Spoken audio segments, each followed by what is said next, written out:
को जीवन में चाहे लौकिक उन्नति प्राप्त करनी हो या पारलौकिक, प्रातःकालीन कम से कम सूर्य उदय होने के 2 घड़ी पहले 24 दूनी 48 मिनट। देखो, यदि जीवन को सार्थक करना है तो जिसकी शैया में लेटे हुए सूर्य भगवान का उदय हो जाता है, उसकी आयु, बुद्धि, श्री, तेज, बहुत सी बातें नष्ट हो जाती। सूर्य उदय होने के 48 मिनट पहले आप शैया से हट जाएं। अगर आप रात्रि में जगे हैं तो सूर्य उदय होने के 48 मिनट बाद फिर आप सो जाएं।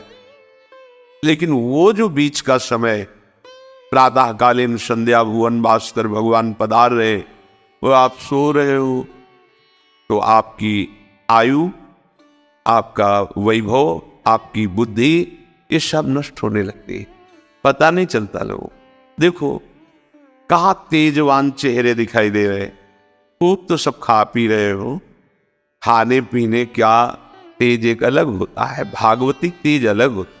ब्रह्म मुहूर्त में उठे, प्रभु का स्मरण किया, जो 2-4 नाम ही सही, अपने बड़े बुजुर्गों को, गुरुजनों को भावना से प्रणाम किया। पहली बात, शरीर स्वस्थ रखने के लिए गर्म जल किया, हल्का, आधा लीटर से 1 लीटर तक जल पिया, भगवत भाव अर्पित करके वज्रासन में बैठकर। आप लोग दिनचर्या को नहीं करते तो आप ब्रह्मचर्य को पचा नहीं सकते। ध्यान रखना, ब्रह्मचर्य कोई छोटी मोटी शक्ति नहीं है, उसको पचाने के लिए आपकी दिनचर्या दिव्य होनी चाहिए। फिर इसके बाद आप 5 मिनट 10 मिनट टहलिए, फिर शौच जाइए। फिर जो शौचाचार की पवित्रता बताई गई उसके अनुसार आप स्नान आदि करके, पवित्र वस्त्र धारण करके, जैसे कोई महान व्यक्ति आ रहा है तो हम उसके आदर के लिए खड़े हो जाते हैं, ऐसे भुवन भास्कर पधार है, हाथ जोड़कर प्रणाम किया, अर्घ दान किया, गुरु मंत्र जपा आदि। अगर आप भजन में जगे हैं तो भी सूर्य उदय के समय आप उठ जाइए। आपके गुरु आवे तो क्या आप सोते रहेंगे क्या? तो जगत गुरु है भुवन भास्कर, परम ज्ञान स्वरूप है, गायत्री छंद रूपी घोड़े हैं इनके रथ के, स्वयं भगवान अरुण देव सारथी हैं।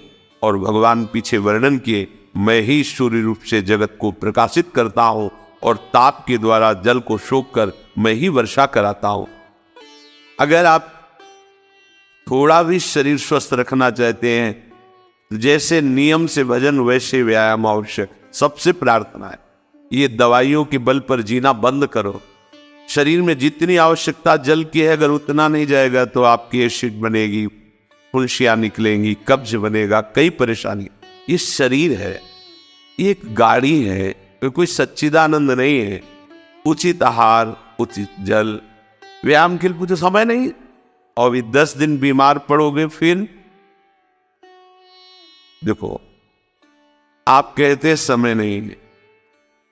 हमने अपने बीमार स्थिति की दिनचर्या को बताया, सेत धाम की 2 बजे उठना, जो आपको बोल रहे ऐसे ही दिनचर्या करते, और 45 मिनट व्यायाम। इसके बाद तुरंत प्रणाम करके वृंदावन की परिक्रमा, फिर आके श्री जी की मंगला, फिर आके 9 बजे तक गुरुदेव भगवान की सेवा में, फिर वहां से आके श्री जी का श्रृंगार, फिर भिक्षावृत्ति आदि 12-1-2 बजे तक। कोई चाय, कोई पानी, कोई ऐसा कुछ नहीं कि बाल भोग, कुछ नहीं था ही नहीं। जिंदगी में 100 ग्राम दूध नहीं खरीदा कि भाई हमारा दूध बन, कभी नहीं ऐसा। पर कभी ऐसा महसूस नहीं हुआ कि मैं बहुत कमजोर हूं। ब्रह्मचर्य को पचाने के लिए बहुत शरीर को क्रियाशील होने की आवश्यकता है, या तो प्राणायामों के द्वारा, आसनों के द्वारा।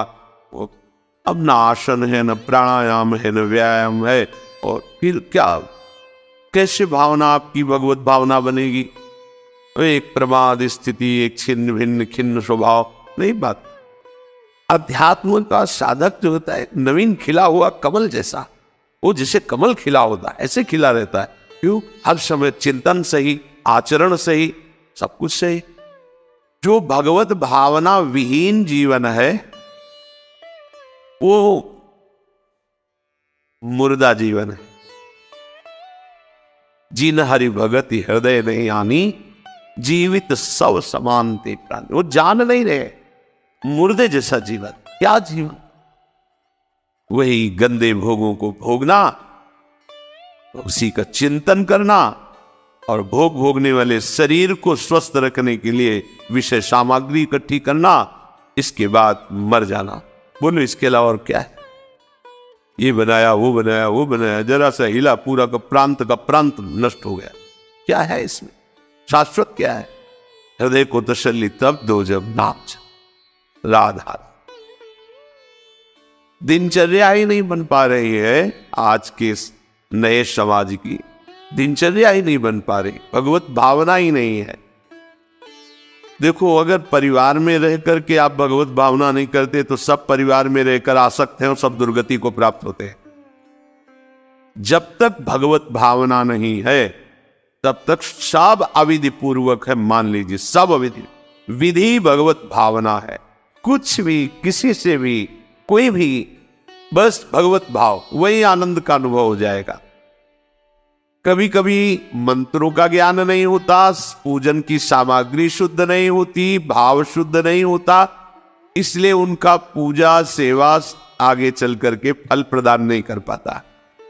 प्रभु कह रहे हैं, मेरे में रिझाने के लिए किसी पूजा सामग्री की या किसी धन संपत्ति की आवश्यकता नहीं।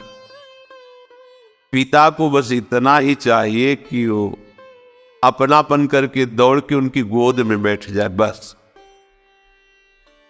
अपनापन प्रभु को चाहिए। माया की भूल भुलैया से वापस लौटिए और एक बात केवल बैठ जाए अगर हृदय में कि मेरे प्रभु, अब मैं थक गया हूं, यहां कोई मुझे सहारा देने वाला नहीं, अपना नहीं, नाथ मुझे अपना बना लो। ये बहुत बड़ी बात है हृदय की। किसी के बहुत भाग्यशाली होगा उसके हृदय में बात आए, प्रभु उसकी रुचि का विषय बन जाते हैं। प्रभु जहां वो ऐसा भावना करता है और उसकी रुचि हो जाती है प्रभु में। जैसे हमारी विषयों में रुचि, ऐसे प्रभु में रुचि हो जाती है। अब वो जो भी करता सब पूजा हो जाती है। ये रात से जल्दी सबको समझ में नहीं आता। ध्यान दीजिए, भगवत भावना विहीन आप जो भी कर रहे हैं वो सब अविधि पूर्वक है, भगवान कह रहे हैं। अगर भगवत भावना युक्त है तो जो भी कर रहे हैं सब विधि पूर्वक, बिना किसी बंधन के अगर ये बंधते, उसका नाम है प्रेम डोरी। जय श्री भट्ट प्रेम रस बंधन, क्यों छूटे दृढ़ फंद, बसो मेरे नैनन में दो चंद। ये बात सबकी समझ में, पूरा अविधि है। अगर शास्त्रीय सिद्धांत से दे देखो अविधि है, पर वो महान विधि है जो भगवान को आसक्त कर लिया। कौन सी विधि? मेरे अपने प्रभु, मेरे प्यारे रात में भूखे रहते होंगे, ये भाव। भगवत भाव विहीन जितना जो कुछ आप कहोगे कि कैसे अविधि पूर्वक भगवान कह रहे हैं। देखो, जब मथुरा के ब्राह्मणों को भगवत पार्षद सखाओं ने निवेदन किया कि भगवान श्री कृष्ण और बलराम आज इधर ही गाय चराने आए हैं और वो भूखे हैं, आप थोड़ा सा कुछ भोजन सामग्री दे दीजिए।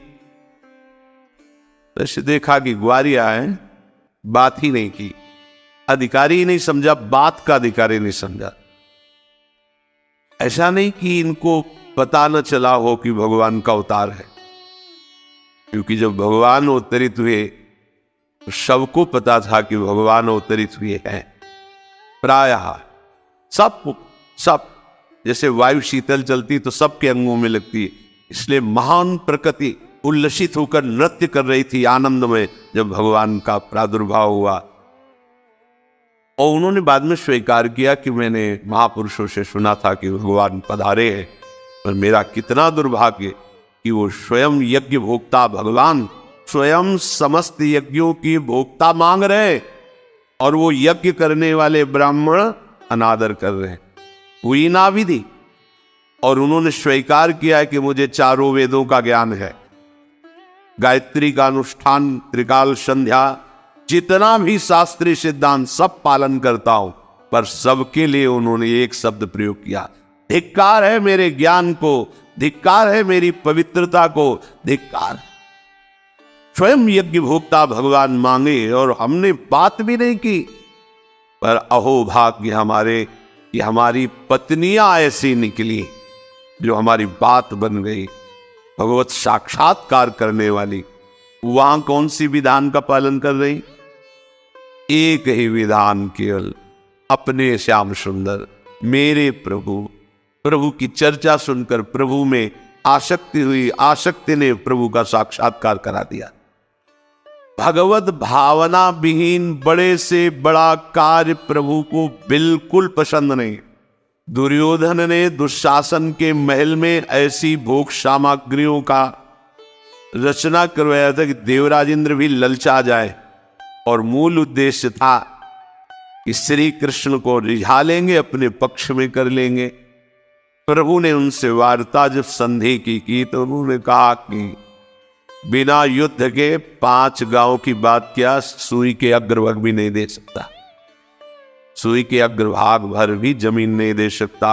5 गांव की भगवान ने कहा था ऐसा करो, तुम हस्तिनापुर के चक्रवर्ती सम्राट पर बैठे रहो, 5 गांव दे दो पांडवों को, मेरे भक्त है, मेरा आदेश पालन कर। तू जी अग्रे न केशवा, सुई की नोक भरने। भगवान चलने लगे तो कहा आओ प्रसाद पा लीजिए, भोग पा लीजिए, आइए महल में। तो उनका पाया वहां जाता है।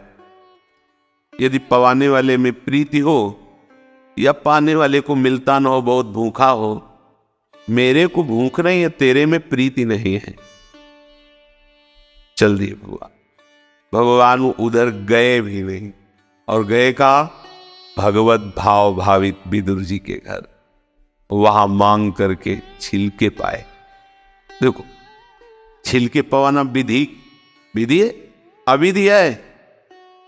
अभी सेवा अपराध में सुन रहे थे ना, हाँ, अच्छा से अच्छा पदार्थ प्रभु को पवाना, और वो अच्छा पदार्थ तो फेंक रही है और छिलका पवा रही, अविधि है, पूरी अविधि है। लेकिन यही सही विधि है, क्योंकि वो है ही नहीं भाव में। अपने उपास्य देव में प्रियता हो जाना, ये सारी विधि है। इसीलिए अपने वृंदावन उपासी जन जो है, वृंदावन रसोपास्य, यहाँ मंत्रों के आदेश से सेवा पदार्थ समर्पित नहीं किया जाता। अमुक मंत्र पढ़ो फिर वो सेवा नहीं, यहाँ तो राधा राधा राधा। और जब जैसा भाव आया, जब जैसा भाव आया, या ऐसा नहीं कि ये ऐसे ऐसे ऐसे न, जब भाव आया अपने भाव में, भावोत्सवेन भजताम रस काम देनु भाव, ये थोड़ा भक्ति का फलस्वरूप भाव होता है। आशा है पूज्य श्री गुरु जी का ये प्रवचन आपके लिए बहुत लाभकारी होगा और आप भी ब्रह्म मुहूर्त की इन शक्तियों का लाभ लेंगे। श्री गुरु जी के इस प्रवचन से हुए अनुभव को आप चाहें तो कमेंट बॉक्स में लिखकर हमारे परिवार के साथ व्यक्त कर सकते हैं। श्री गुरु जी के मुखारविंद से हमें आध्यात्मिक ज्ञान की प्राप्ति ऐसे ही होती रहे, भगवान से यही प्रार्थना है। आप सबको प्रेम भरा राधे राधे।